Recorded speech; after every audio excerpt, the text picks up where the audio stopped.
Hey guys, TheSneakySnake here, brothers in arms, World of Warships, and today's video we're going to take a look at a replay that I had in the Dmitri Donskoi, the Tier 9 Soviet heavy cruiser. I'm divisioned up with my buddy Elastic Spider. He's playing in the Missouri, the Tier 9 premium American battleship, and we're playing some domination here on the map Loop. For my captain skills, I run Priority Target, Adrenaline Rush, Superintendent, Advanced Firing Training, IFHE, and Concealment Expert.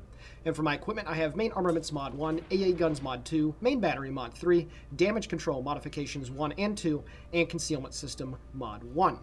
So the Dmitri Donskoi here in World of Warships, what do you need to know about it? Well, this is a ship that has not been featured on the channel in quite some time.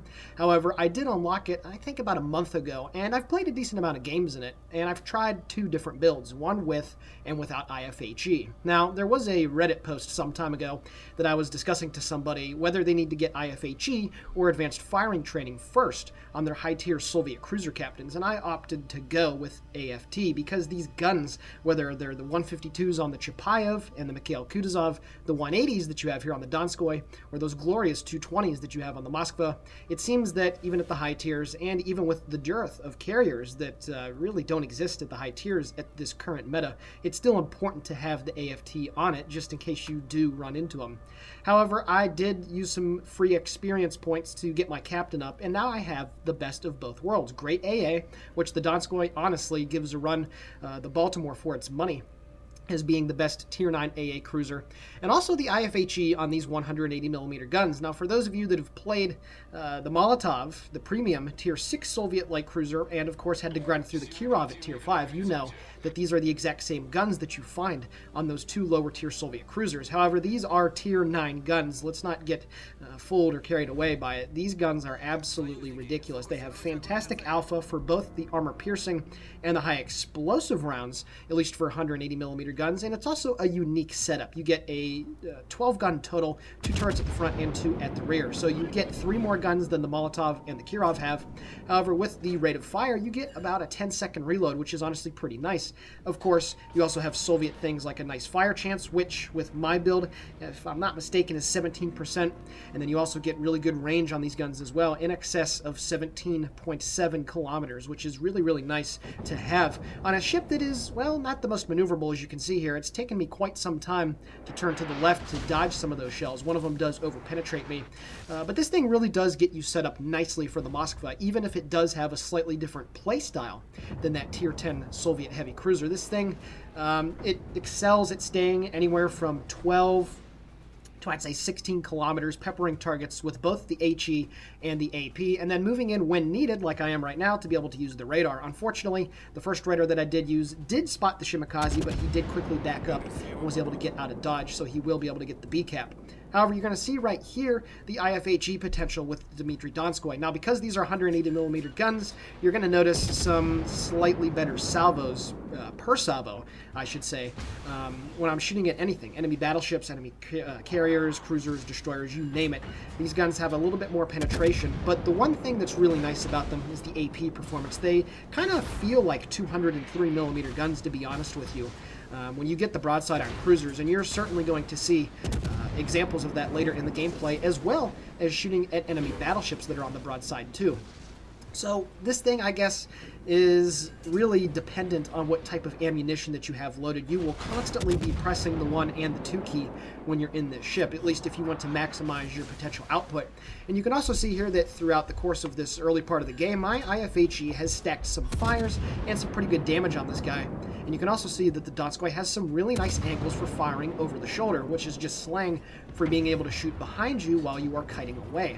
And you can see here as this guy continues to push in, there's no reason for me to remove myself from this position, as I've continued to land fires and solid HE damage onto that guy.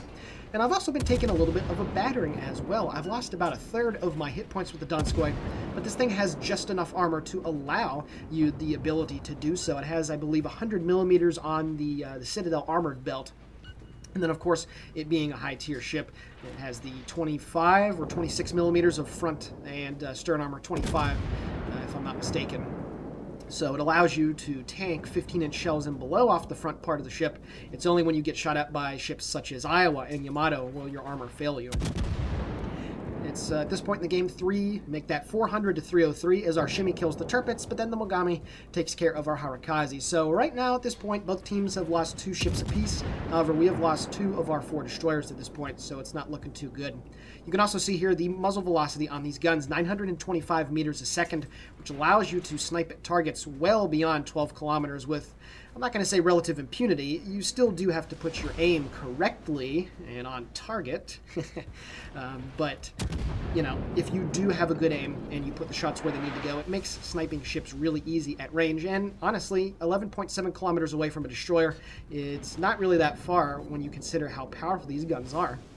So I'm up to a modest 27,000 points of damage dealt so far, and I have set 3 fires on this ship. One other thing that I just remembered while I was talking right now, that 17% fire chance, if I'm not mistaken, is without IFHE. With IFHE, it does fall below 15%, but if you do use Demolition Expert and the flags, you can get it to, I think, 14, or maybe it is 15%. It's something around 15% with IFHE equipped in the full fire build. Obviously, based off my captain, I do not have Demolition Expert, and I have instead decided to go with 3 tier 4 skills, but that's just my personal playstyle, and certainly throwing Demo Expert on is not a bad idea if you want to try to regain some of that fire chance. So at this point, the New Orleans takes care of our friendly Mogami. We're now down 3 ships compared to 2. The enemy team is now making a push to get back towards Objective Bravo. There is no chance that we're going to be able to get Alpha for any amount of time in the foreseeable future. So at this point, we still have to be a little bit careful. I'm still staying at range, just trying to pepper targets that I see the best targets, that is, to get them on fire, hopefully burn their damage control and all that stuff. The Kutuzov gets whacked really hard from somebody, not sure who. Maybe it was the Alabama. Don't remember if it was my buddy Spider. And now you're going to see here the potency of the Soviet radar at the high tiers. It only lasts for 20 seconds, just like the Chupayev, but you can see that these guns, only 4 shells hit, and I still managed 2,400 points of damage on that enemy Tashkent, the tier 9 Soviet large destroyer. And you can see that the next salvo that is going out is going to fall right in, and another decent hit. 3 more shells hit for about 2,000 more damage dealt. And even though my radar is out, because he has continued to shoot, he is spotted and well out in the open. He does slow down just in the nick of time, and I only managed to land 1 shell and get another base defense, and then I slow down really hard so I can try to get the rear turrets out around the island, which I am successfully able to do so. And more shells flying in on that guy, and there we go. Another solid bit of damage done to him, and I also knocked out his steering and engine as well. So that guy should be dead here relatively soon. And it will only make it easier for our team. With that being the case, there will only be 1 enemy destroyer left, and the friendly Zhao is able to take care of business. I get a blind armor-piercing salvo downrange at the enemy Minotaur. Now, I did say that these 180s do feel like 203s, but at the end of the day, they still necessarily aren't. And while they do have fantastic penetration, you're still going to have shells bounce at some angles that 203s, specifically American 203mm guns with their excellent penetration angles, would be able to go through. So don't mistake yourself. When a target is angled, you're still much better off shooting high explosive than you would be in a cruiser with 203s, but it could still get the job done. Other things about the Dmitri Donskoi that I have yet to mention: the concealment is rather mediocre. I believe my build gets it down to, yes, 12.3 kilometers, which is unfortunately a little bit past your radar range, so you can't panic radar in this ship. And like I mentioned earlier, it does have a fantastic AA suite. You get 20, 45, and 100mm AA guns. You replace the 37mm that you have on the Chupayev and the Mikhail Kutuzov with those 45mm guns, and they are much, much better. And you can see here, I did get a double fire there on the Turpets, and now I do have the armor-piercing shot loaded for this guy. He is burning down pretty good, and now he's continuing broadside, and you can see at this angle, clearly not enough, as I land in 3,000 points of damage and take care of my first ship of the game, that Tier 8 premium German battleship. And then once more I switch back to the high explosive shot, and back to the armor-piercing, as I see the Minotaur sailing a bit more broadside than he really should be. The shells flying on the Alabama in 6 hits. I'll make that 7 hits out of 12, which is still a nice salvo. And I'm up to a respectable 64,000 points of damage, but there is still plenty more that needs to be done. Now, going up against other cruisers 1v1 in this thing can be a little bit tricky. You don't have the, top tier, the golden standard 8.8 second reload that a lot of the cruisers at the high tiers are capable of getting, like the San Luis, the Rune, and the Hindenburg, for instance, and especially so against a Des Moines with its ridiculous 5.5 or even potentially 4.8 second reload. So going one-on-one against another cruiser, you really do, have to be a vulture in that regard. You don't have the rate of fire to compete with some other foreign designs, and you also don't have the penetration, again, on those 180mm guns to contest ships that are angled in pretty well. However, you have seen so far that the AP is still rather good. Like I mentioned earlier, you're going to get a nice little preview and a little snippet of how it works in a few minutes, actually. So at this point, we've taken over Objective Bravo. The Ognivoy got on the cap, which is really, really good. And the enemy team is still in charge of Objective Alpha, but they've been pushed all the way back to the B and the C line, which is very, very good for our team, which means that as long as we all don't just go in there one by one, I should say, we should be A-okay.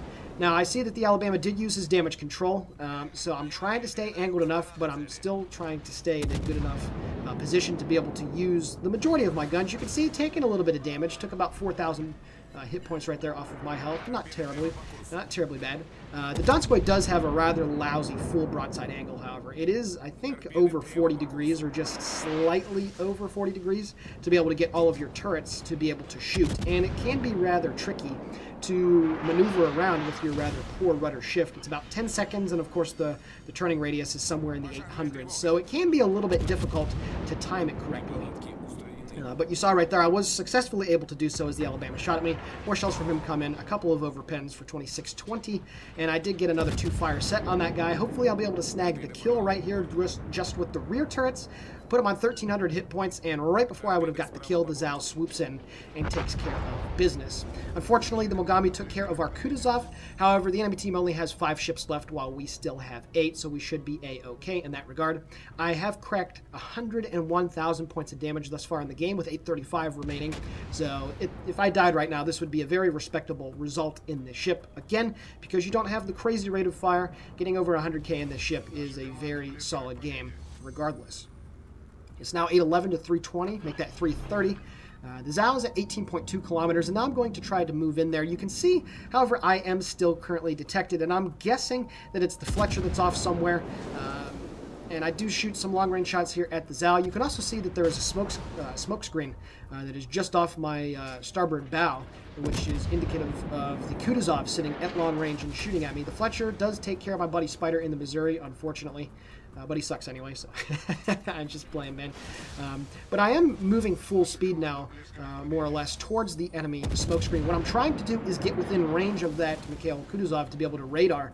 Again, 11.7 kilometers is the detection range on it, and it is really, really nice. I'm now looking for a shot right here at the Zao. I really should have switched to armor piercing in that sense, because he is full broadside right now, and I really would have been able to punish him, and I only managed 3,500 points of damage with no fires set.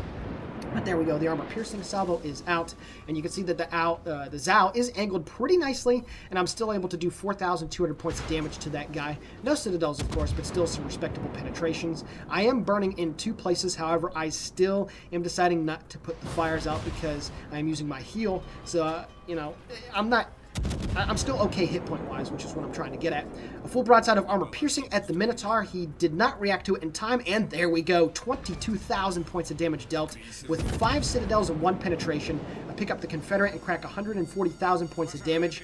And the next salvo that went downrange at the enemy Zao unfortunately missed, but now I am undetected at this point because the smokescreen, I believe from the Ognivoy that's off to my right side, is shielding me from vision from the Zao. And now you can see here that the Mikhail Kutuzov at 8.5 kilometers away. I'm only able to get 3 of my turrets out, but this should be enough. And almost 4,700, the rear turret manages to get that last citadel, finishing off that tier 8 premium Soviet light cruiser. And now I get my other 3 turrets off there at the enemy Zao. Will I be able to pick up the kill? The shells fall in, and right as he becomes visible again, I manage yet another citadel for my 4th ship destroyed in the game, up to 151,000 points of damage, and I will be able to put the fires out as I do some very mild torpedo beats here, and with hardly any hit points left, make that 1,970.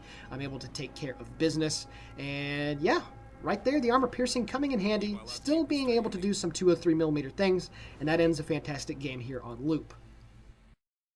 Alrighty guys, taking a look now at the post-battle results. 420,000 credits received, 6,700 total EXP, and 1,680 free XP. I was running the flag for that.